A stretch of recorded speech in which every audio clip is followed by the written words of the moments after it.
In this Stridyl feature, we spent time with multiple Group 1 winning trainer Annabel Neasham at her Sydney stable. We'll discuss her carnival horses and potential targets for them throughout the year.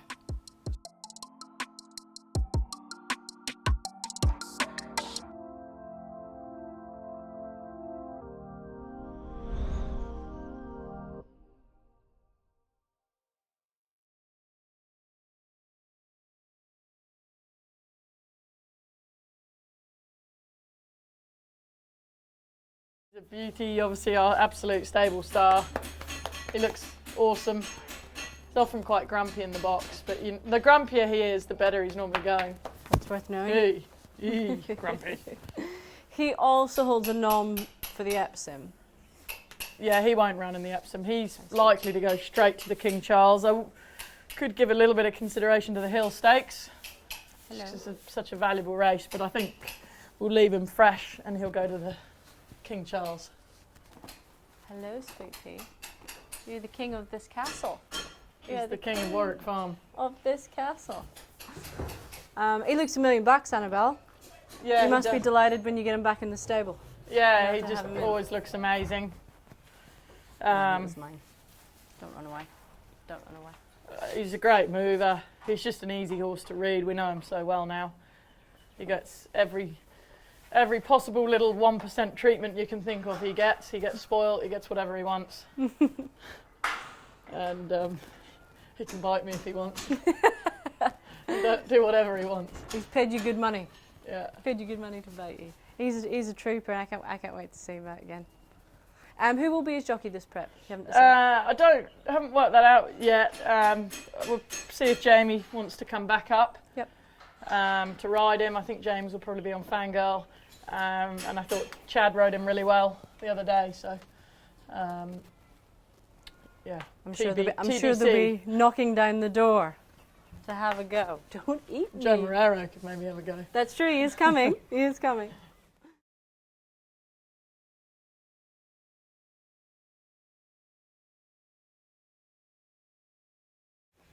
Numa Marian?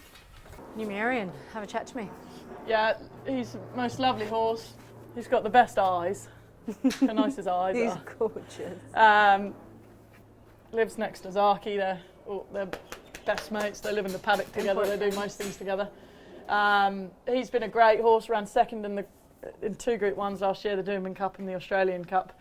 He won the Q22 the year before. He's just an absolute trooper. You'd love 10 of him in the stable. There probably aren't 10 of him in the country. He's just one of those really genuine, consistent horses that never runs a bad race. We probably were a bit greedy. We went a little bit too deep into the preparation with him. Gave him 1 too many runs last prep, so we're slightly on the back foot. Not necessarily on the back foot, but we've got a slightly different plan. He might kick off in the Hill Stakes. He could go Craven Plate, but we're thinking of taking him to Perth. Okay. For the Northerly, the Kingston Town, and then the Perth Cup. He only just gets 2,400, I think, but he ran 4th in a Caulfield Cup. So, yeah, he's very genuine, and yeah, he owes us nothing. He's gorgeous, isn't he? He's a really good jumper as well. Little face, look at your little face. He's gorgeous. He'll be a good eventer when he's done. Beautiful big boxes. They're good airy boxes, these. Okay, military expert. He's down to trial tomorrow? Yeah, he's having his second trial and then he'll be ready to kick off. He's been gelded, so first prep back as a gelding now, and see what he can do. He's a good horse, ran 3rd in the Toorak last year. Didn't quite recapture that form last prep, so decided to geld him and see what he does. He's still not there in his coat yet. I reckon he'll does go well fresh, so we'll probably try and wait till we think he's really ready to go. So haven't yet worked out where he's going to go. He's rated mid-90s, so there won't be too many places to hide with him, but he's a nice sort of Group 2, Group 3 type horse. Excellent. My Oberon, he's a bit of a favourite of yours. Yeah, I love him. He's just the most lovely natured horse. He's had my head scratching a bit because he none of his form in England was on wet tracks, it was all on dry tracks. We then were worried running him first up in the Crystal Mile at Mooney Valley last year. It was a heavy 8 and he absolutely shooed in. Didn't really come up as well then the last prep, until the Doncaster, where we were on a bottomless track and he got beaten by a photo finish with Mr. Brightside. And that was really wet, that track. And I remember even William Haggis and Tom Marquand were there that day and they were confused. They said we never thought he'd handle wet tracks. So bit of a head scratcher. He then went to Hong Kong and didn't run that well there. I think he felt the firm track. Yep. So I then had him pegged as a wet tracker. And strangely, a lot of these European horses, whatever ground preference in the UK doesn't always translate here. Yep. Zaki being one of them, they said he hated soft ground. Yep. Or he nearly won a Queen Elizabeth on a bog. But this prep, he had 2 runs, ran really well in the tramway. Yep. And then he ran 4th, beaten in a photo for Fangirl for 3rd on as dry a track as you'll get. So, I don't know, he's got me stumped. But he's a good horse. He holds a nom in the Epsom. He'll run in the Epsom. He's probably going to carry top weight. By the time you show this, we'll know. Yep. If he drew barrier 20, I'd probably save him. Yep. But Epsom looks a nice race, and then we'll see whether he's, the King Charles is a strong race, but he could maybe go there. There is also the Hill Stakes if we want to try him up over beyond a mile, but I think I want to give him another run at a mile. Super. Excellent. He looks so cute, isn't he? He's little fat pony. Oh, he's so cute. All right, where are we up to with Faulkner Park? Faulkner Park, he's just in the middle of being shod. He was a bit of a boom horse in the winter. Yep. He's a really nice horse. We were thinking of going to the Metrop, but he drew so wide in the Premier's Cup, he went back to last. He had quite a tough run. So we've just decided he's only 5 once, and we've reset our sights on the 5 Diamonds. Yep. He'll have a run in the Prelude beforehand. But he's a really exciting horse, and hopefully he'll progress into a proper, weight for age type horse. He's going to get 2400s, no problem for him. So there'll be lots of options for him in the autumn, but he'll have 2 more runs this prep, with the last one being the 5 Diamonds. You ran 2nd Newcastle Cup? Yep. He's another horse. He's a little bit like Numa Marian, just really genuine, tough, sound, older horse. Tries every time. He ran 3rd first up in the Wyon Cup off of Freshen, and he ran 2nd. I think he thought he'd won the Newcastle Cup. Military Mission came wide. I don't think he saw him, but he ran really well. So he's going to the Metrop. He's only got 52.5 kilos. Regan Bayliss in the saddle, and I don't think he'll know himself with that sort of weight. He's normally lumping big weights, so look out. Excellent.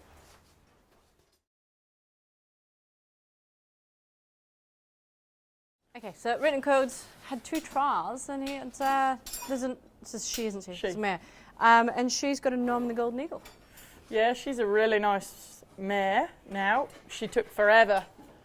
She didn't get to the races till May of her 3-year-old year, or just maybe April. She won first time out at Newcastle impressively, so we threw her in the deep end. She ran in the stakes race called the Denise Joy at Scone. Listed race, she ran 2nd there behind Red Card. Then we took her to Queensland, and nothing really worked out there, but we gave her a break. She's come back in, she's trialled really well. She only rated 71, so she'll probably kick off in Monday week. The Metro meeting here, there's a 4 and up benchmark 72.11. She'll kick off there, and then we might try and find a nicer race. I think she's a group horse. Super. King Frankle, his last start didn't quite go to plan. No, that was a bit of a horror show, so we just draw a line completely through that. He had a really, really tough run. The plan was to go to the Metrop, but I didn't really feel we could. Often when they've had those really tough runs, it's hard to bounce back in just 2 weeks. So he'll wait 3 weeks, and we might even send him up to Eagle Farm just for a softer run, try and get his confidence back. There's a listed Queensland Day Cup. That is also the same day as the Bart Cummings. So he seems to have come through it well. He's a first preparation with us, so we're still getting to know him, but he's a really sweet, genuine horse. And yeah, it's just a shame it didn't really pan out the other day, but he'll bounce back. Super. Annabelle, here's another one of your imports. Yeah, Bois d'Argent, he's a beauty. He's a bit like Spirit Ridge. There's not much between them, actually. He ran second in the Wyong Cup. He won the listed race over 2,000 at Rose Hill last prep. Ran really well in the Caloundra Cup. Yep. Ran second there behind Zoomon.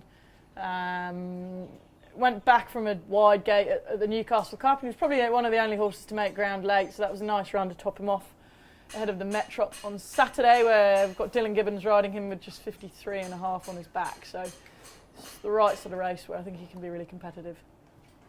Oh, good boy. You're so sweet. You're so sweet. Okay. Annabelle, we've got a little 3-year-old Chris Stridyl. Yeah, lovely, talented filly, won the Percy Sykes, but she's difficult. As we saw a couple of weeks ago, she was awful first time out. She just over-raced, did everything wrong. So we've had to just come right back to the drawing board with her. So she runs in the Heritage Stakes. We've actually left Hevelon van der Hoven on, who rides most of our provincial horses, but he rides her every day. He trialled her first up. She went beautifully for him. Trialled him again last week. She went beautifully for him. Goes very well at home for him. She just doesn't gel with everyone, so we thought we'd give Hevelon the opportunity, and hopefully it pays off, because she's got a lot of ability. But we've just got to get her doing things right, and then I think she's going to be a monster when she's learnt how to settle.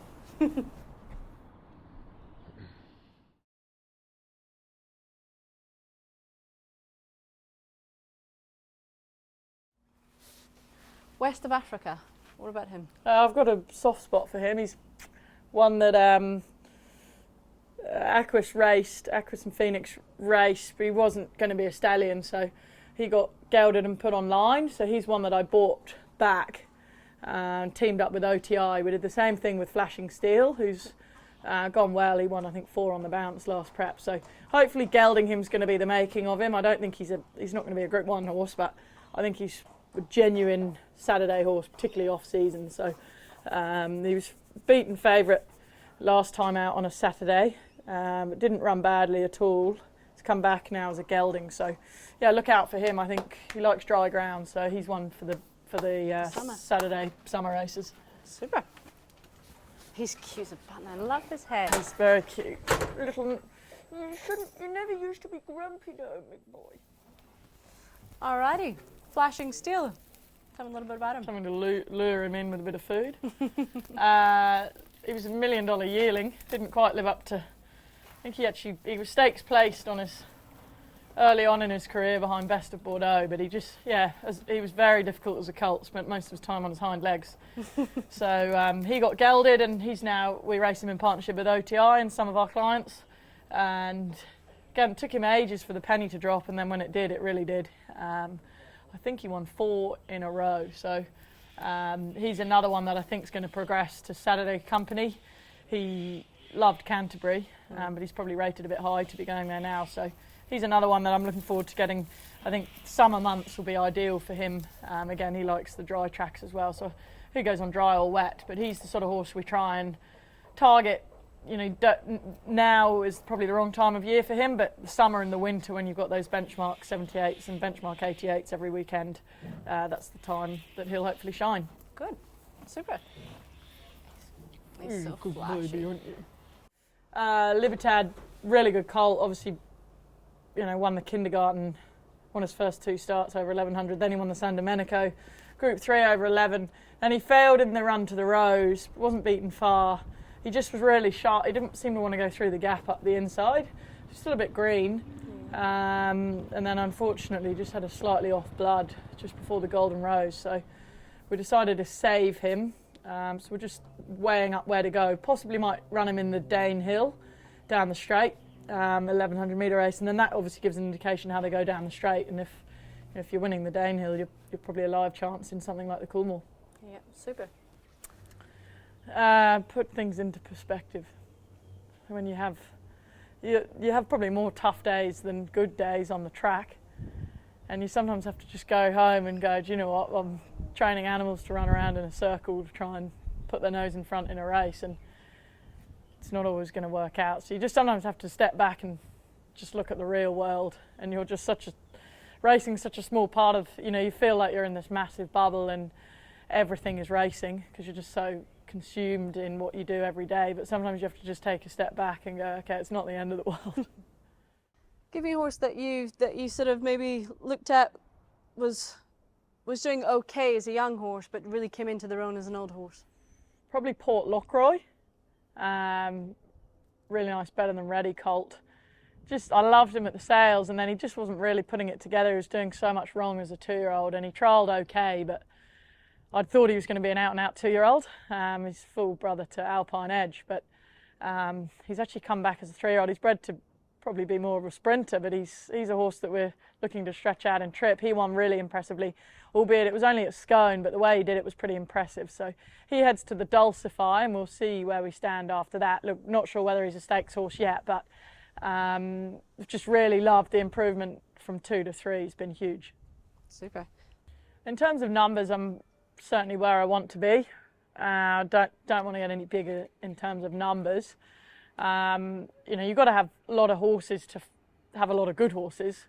But what I would like to do is get a beach property, somewhere we can train on the beach. And I think it's become so expensive training in Sydney. The wages are so much, and I'm sure our bills are expensive every month, but there's no margin at all in it. We're basically relying on prize money. Certainly my location at Warwick Farm, we're as far away from the track as you can be. So probably something in a business plan into the future would be maybe having more of a rural base to get horses, up and trialling, and then everything. Because a lot of horses in here, they go from the pre-trainer into Warwick Farm, but they might still be 5 weeks off a trial, then they're 7 weeks off a second trial, then they're actually 9 weeks off their first run. But I think I could get horses ready just as well, if not better, in more of a rural setting, whether that's also with the option of having a beach facility and then reducing the numbers in Sydney. But everything in Sydney is actually up and racing. I just think from a business perspective, great, but more so I just think from what I want to do with the horses, I think I'd prefer that, you could give them a bit of turnout during the day. Some horses would probably enjoy the deep sand at a beach and walking in the water, and I just think if I could find a slightly better way of producing the horses up until their trial stage and then moving them into town, I just feel like I might be able to get a bit more longevity out of their preparations. It says Annabel Neasham racing on the door. It's always been Annabel Neasham on the door. We see more and more partnerships starting to be evolved in racing, and it's more trainers are making it more into a company, into a business, because it's a lot of stress. You have to answer the phone at the end of the day. You have to speak to owners. Do you think you would consider doing a partnership, or do you think it would always just be you? No, I'd certainly consider a partnership, particularly as we're a big start. We're a big stable. We're multi-state. So yeah, I think there's a reason why we're seeing a lot of them. Obviously, Ma Eustace. Just seen Moody Coleman. You've got Price Kent, and I think, yeah, it's my name at the moment on the ticket, but I'm just a small part of it. We've got a massive team. We've got assistant trainers, racing managers, all the track work riders, all the foremans. It's a big team. So definitely something in the future that I think we'll definitely consider. Right, we obviously have so much more information available to us at our fingertips than what we did. Training was always maybe done by the naked eye, but we have so much more available. What sort of new innovations have you started using? I've got more involved now in the heart rate monitors, which I think a lot of trainers have, but it's a very useful tool for seeing recovery rates and stride rates. But recovery rates is really interesting, and probably in the fortunate position now where we've got some really top horses. So you can use the data on the likes of Sunshine in Paris and Zaki, and you've got a pool of data for really good horses, and that might help you identify horses that are, less exposed, and you might look at it and go, it's not going to be much good, or this horse is certainly showing something. I think you can never take away from your own eye, But racing is getting more advanced, I think, in that side of things, but it's still way behind other sports. So I'm not very technologically minded in that I don't think I could suddenly create something technologically based, but anything that's new like that, I'm always very open to looking into. Okay. Last year we seen you head to Hong Kong. Do you get any other international destinations on your list? Royal Ascot's got to be on my list. Back to the old hometown. Have to try and wait till I think I've got a horse good enough to win there. But that would be very special. I think the Breeders' Cup would be cool. Going to America, I think logistically can be quite hard. Love to go to Japan, Dubai. Yeah, like I'd love to travel everywhere. So just finding the right horses, and the right owners that are happy to have a go. But yeah, it's certainly something that we're always looking at. Cricket Moret once said, training horses is being able to take the information in front of you and be able to read it so you know exactly where your horse is at and where you're going. How would you describe training horses? Like, what would be your definition of, if someone said to you, what is a racehorse trainer? What do they do? What is the skill set? I think I'll just copy Cricket Head. She did pretty good. She did do really good, and I've never had anyone explain it better. Yeah, I like that. If you want to have a go, yeah, this is your chance. I mean, training racehorses now, certainly in Australia, has become. Some days I feel like the training of the horses is a smaller part of what. There's now so many demands on updates, communication, reporting, media. But that's where we've now tried, we've built a team around me to support me with that, because I want to focus just on the horses predominantly. But yeah, you've got to treat each horse individually, and we're a big team, but some people I think I hear say that we're too big, but yeah, we live and breathe this. I live on site at the stables, it's just horses from the moment I wake up till the moment I go to bed. So I know all of these horses individually, and I think the main thing is you've got to tailor everything to each horse individually, and you've got to change plans as well. At the beginning, I love trying to campaign set a horse a grand final and work back from that, but invariably things go wrong. Like Libertad, he was set for a Golden Rose and had to divert, but you've got to be really fluid. You've got to be able to reset your sights. Some horses will improve, some horses won't. So I think the main importance is to just be really fluid and to read your horses. I learned pretty quickly, if you go against your gut, normally things go pear-shaped.